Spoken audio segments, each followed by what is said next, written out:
Now here most effective to control the blood sugar. किसी को अगर डायबिटीज़ है भी, पहले तो डायबिटीज़ है तो क्या होगा, सिम्टम्स होंगे, दिक्कतें होंगी, राइट। उसके बाद ब्लड शुगर की रीडिंग होगी कितनी, 250 से ऊपर, 250 से ऊपर रीडिंग भी आ रही है और उसको दिक्कत भी है, डिस्कम्फर्ट भी है, तो हो सकता है डायबिटीज़ पेशेंट हो सकता है कि अभी भी हो सकता है पेशेंट हो या नहीं हो। अगर तो है तो क्या करना है, उसके लिए जो सबसे बड़ी मेडिसिन, सबसे बड़ी दवा जो शुगर लेवल को एकदम कंट्रोल कर देगा, एकदम ही कंट्रोल कर देगा, सबसे powerful medicine, that is the green leaves. ये ग्रीन लीव्स, हरे पत्ते, कौन से हरे पत्ते, कोई भी हरे पत्ते, मूली के पत्ते, पालक के पत्ते, पुदीने के पत्ते, धनिया के पत्ते, पान के पत्ते, आजकल तो सर्दी के मौसम में बहुत सारे पत्ते आ रहे हैं, कोई भी पत्ता। मान लो कोई इंसुलिन का पेशेंट है जो इंसुलिन लेता है और गलती से अगर वो पत्ते खाया पहले दिन ही, तो उसकी इंसुलिन की रिक्वायरमेंट कम हो जाएगी और इंसुलिन की मात्रा अगर उसने उतनी ही रखी, डोसेज को कम नहीं किया, तो वो सीधे हाइपोग्लाइसेमिक स्टेज में आ जाएगा। सो जो सबसे बड़ा दवा है दुनिया में जो डायबिटीज़ को या ब्लड शुगर को उसी वक्त कंट्रोल कर सकता है, 1-2 घंटे के अंदर ही, उसका नाम है ग्रीन लीव्स। सबसे बड़ी दवा, इमीडिएट सेम डे काम करेगी। और ये फ़र्क उनको दिखेगा ज़्यादा जो इंसुलिन डिपेंडेंट है। अगर कोई 40 यूनिट लेता है तो देखेगा जैसे ही इसको इम्प्लीमेंट किया, 40 की जगह वो 30 यूनिट में ही उतना काम चल जा रहा है। तो that is the most important medicine, right, which is much more powerful than any conventional insulin or any other medicine, right। जो भगवान का बना हुआ ये मेडिसिन है। उसके बाद सेकेंड नंबर पे है वेजिटेबल्स, सब्जियाँ, कच्ची सब्जी। मैं ये नहीं बोल रहा हूँ कि ये वाली सब्जी या वो वाली सब्जी, मैं बोल रहा हूँ कच्ची सब्जी। कोई भी चीज़ जो आप बोल सकें ये सब्जी में कैटेगराइज होता है, तो वो ब्लड शुगर को इमीडिएटली पहले 4-5 घंटे में, ग्रीन लीव्स हैं जो 2 घंटे में कंट्रोल कर देगा, सब्जी है तो वो 4-5 घंटे में कंट्रोल कर देगा। कौन सी सब्जी, ये आप पे है, सीजनल जो भी वेजिटेबल आपको लगता है, लेकिन वो कच्चा खाना पड़ेगा, तो वो इमीडिएटली कंट्रोल कर देगा। तो पहले तो कोई पेशेंट है कि नहीं है वो एक डाउट है, अगर है भी तो कंट्रोल नहीं करने से मतलब है। तो कंट्रोल करने की सबसे बड़ी दवा मैंने बताया सेकंड नंबर पे वेजिटेबल है। फिर थर्ड नंबर पे स्प्राउट्स है, sprouts. It will take about 7-8 hours to control the blood sugar. अभी खाएंगे तो 7-8 घंटे बाद उसका नतीजा आपको दिख जाएगा। उसके बाद नट्स है, बादाम या कैशू नट या कोई भी मूंगफली, कच्ची, लेकिन कच्ची, और पानी में भिगो लें तो और अच्छा। और उसके बाद जो बहुत इंपॉर्टेंट है दैट इज़ फ्रूट्स, फल। वैसे तो नॉर्मली डायबिटीज़ के पेशेंट्स को बोलते हैं कि आप फल नहीं खा सकते, लेकिन आपको जान के हैरानी होगी, फल के अंदर भी शुगर होता है। लेकिन इंटरेस्टिंग बात यह है, वो कभी एक्सपेरिमेंट करके मैं दिखाऊंगा आपको, फल के अंदर जो शुगर होता है उसका नाम किसी कोई बता सकता है? फ्रुक्टोज। और फ्रक्टोज जो है वो ब्लड में घुलता ही नहीं, घुलता ही नहीं ब्लड में। फ्रक्टोज सीधे ही इंटेस्टाइन से लिवर में चले जाता है। तो फल का जो मीठापन है या शुगर है वो ब्लड शुगर को नहीं बढ़ाता। हम क्या बोलते हैं, ब्लड ग्लूकोज बोलते हैं, ब्लड फ्रुक्टोज बोलते हैं हम। तो हम ब्लड फ्रुक्टोज क्यों नहीं बोल देते? डॉक्टर ये बोलेगा what is your blood glucose, कभी ये नहीं बोलेगा what is your blood fructose. सुना कभी किसी ने? तो फ्रुक्टोज बोलना चाहिए ना। तो पहली बात तो ये है कि भाई हम फल नहीं खा सकते, आम नहीं खा सकते, मीठे फल नहीं खा सकते। क्यों? क्योंकि उसमें शुगर है। हाँ है, उस शुगर का नाम तो पूछो क्या है, दैट इज फ्रक्टोज, राइट। तो फ्रक्टोज तो ब्लड में घुल नहीं सकता, वो उसमें उस तरह की केमिस्ट्री है ही नहीं, तो वो ब्लड शुगर को बढ़ा नहीं सकता, बल्कि वो लीवर में जाता है और उसके बाद वो एनर्जी में कन्वर्ट होता है। तो वो उल्टा हमारे डायबिटीज़ के पेशेंट के लिए और फायदेमंद है। यहाँ पे आप में से कुछ पेशेंट ऐसे होंगे जो कभी पेशेंट थे, लेकिन अब उन्होंने रोज़ के रोज़ किलो के किलो आम खा के, केले खा के अपनी डायबिटीज़ को ठीक कर लिया है। कोई यहाँ पे? हाँ, यहाँ पे 1 है, यहाँ पे 2 है, यहाँ पे 3 है, यहाँ पे 4 हैं, 5 हैं, यहाँ पे 6 हैं, 7 हैं। तो मतलब ये है कि मैं ये बोलना चाह रहा हूँ कि जहाँ पे डॉक्टर की नॉलेज खत्म होती है वहीं से हमारे डायबिटीज एजुकेटेड नॉलेज शुरू होती है। तो ये एक साइंस है कि fruit can not increase the sugar. Why? Because उसके अंदर जो शुगर होता है वो अलग ढंग का होता है और वो कभी ब्लड में घुलता ही नहीं है। ग्लूकोज भी होता है फ्रूट के अंदर, बट वो बहुत लिमिटेड होता है, वो तो हर जगह होता है, राइट। सो लेकिन ये दवा है, जब भी कोई दवा किसी को मिलती है तो दवा का एक डोज होता है, उस डोज पे वो काम करेगा।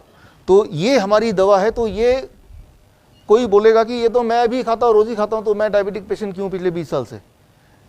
Right dose is important. कितने डोज में मैं लूँ ताकि वो मुझे मेरे ब्लड शुगर को, मेरे ब्लड प्रेशर को कंट्रोल करे।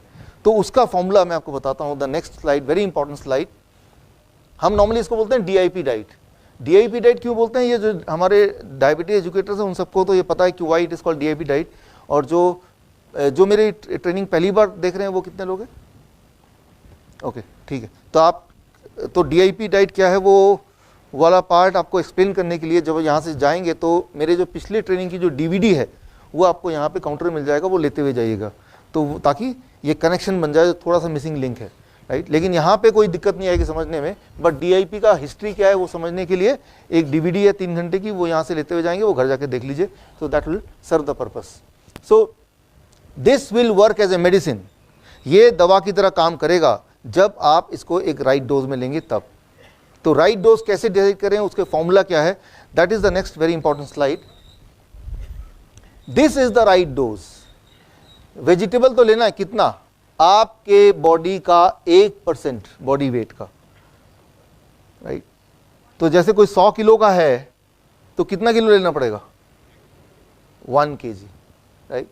तो ग्रीन लीव्स लेना तो है, लेकिन कितना लेना है, आपके बॉडी के वेट का 0.1%, only then it will work as a medicine, तभी वो मेडिसिन की तरह काम करेगा।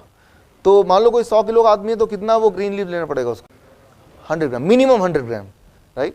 तो ये रूल है। तो पहली बात तो ये कि हमें खाना है, क्या खाना है वो देख लिया, लेकिन वो काम नहीं कर रहा। कई सारे पेशेंट बोलेंगे लेकिन काम क्यों नहीं कर रहा, बिकॉज वो राइट डोज पे नहीं ले रहे हैं। What is the dose, how to decide for a patient, तो ये अपने लिए आप डोज कैलकुलेट कर सकते हैं या किसी और के लिए आप डोज कैलकुलेट कर सकते हैं। कैलकुलेट करने के लिए जस्ट एक 1 slide is enough to calculate the dose. और ये जो डोसेज मैंने ये है, ये सिर्फ ब्लड शुगर के लिए नहीं है। ब्लड शुगर को 24 घंटे में कंट्रोल कर देगा ये, 24 घंटे से 3 दिन के अंदर, और ब्लड प्रेशर को 3 से 7 दिन के अंदर कंट्रोल कर देगा, सेम थिंग।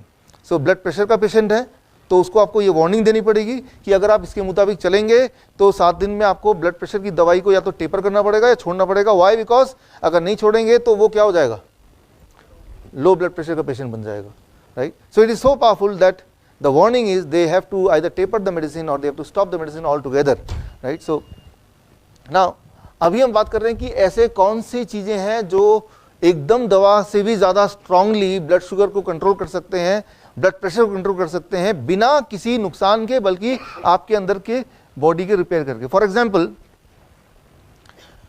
बॉडी में एक केमिकल होता है जो बनता है जो शुगर को कंट्रोल करता है। व्हाट इज दैट, एक हार्मोन इंसुलिन। अब इंसुलिन को बनाने के लिए कुछ वर्कर होते हैं, उनका नाम क्या है, बीटा सेल। देखिए हम में से बहुत कम लोग साइंस के स्टूडेंट होंगे, लेकिन ये बीटा सेल, ये सारे कुछ टर्मिनोलॉजी वो रटा दिया है, डॉक्टर ने रटा दिया है, और ये भी रटा दिया कि बीटा सेल कभी दोबारा बन नहीं सकते।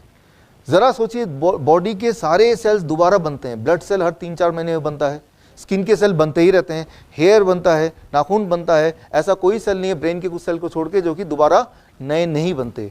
तो बीटा सेल दोबारा क्यों नहीं बन सकते? बीटा सेल दोबारा बन सकते हैं, एक कंडीशन में बन सकते हैं, जब आप बॉडी को रिपेयर करने के लिए इस डोजेस में खाना कुछ दिन तक देंगे तो बीटा सेल दोबारा बनने लगते हैं। It body is able to create new beta cell. लेकिन इसका उल्टा करें तो बीटा सेल मरते हैं सबके बॉडी में, बिकॉज कोई सेल ऐसा नहीं जो एक बार बना और 100 साल तक रहा, वो मरेगा फिर नया सेल आएगा फिर वो मरे। That's what you know. हर 11 साल में हम एक नए इंसान बन जाते हैं, क्योंकि 11वें साल तक हमारे बॉडी के सारे सेल्स एक बार चेंज हो चुके हैं, तो हम ब्रांड न्यू बनते हैं after every 11 years, including the beta cell. तो बीटा सेल मरते हैं, ट्रू, लेकिन नए बन सकते हैं, वो भी ट्रू है। दोस्तों वीडियो पसंद आया होगा, अगर पसंद आए तो लाइक कर दीजिए। दोस्तों के साथ, अपने रिलेटिव्स के साथ जितना ज़्यादा हो सके इस वीडियो को शेयर कर दीजिए, क्योंकि हो सकता है उनको ये वीडियो आपसे ज़्यादा ज़रूरत हो। अगर आपने अभी तक मेरा इस चैनल को सब्सक्राइब नहीं किया है तो वीडियो के राइट साइड में नीचे रेड कलर का सब्सक्राइब बटन है, उसे प्रेस करके सब्सक्राइब कर दीजिए। साथ ही साथ सब्सक्राइब बटन के राइट साइड में एक बेल आइकन आ जाएगा, उसको भी प्रेस करके ही ओपन कर दीजिए, और उसके बाद ऑल को प्रेस कर दीजिए, ताकि इसमें कोई भी इन्फॉर्मेटिव वीडियोस डालता हूं या तो कोई भी हेल्थ से संबंधित कोई भी वीडियोस डालता हूं तो उन सारा वीडियोस का नोटिफिकेशन सबसे पहले आपके पास पहुंचे और वो वीडियो देखने का मौका सबसे पहले आपको ही मिले। Wish all the best. Thank you very much for watching this video. Bye bye.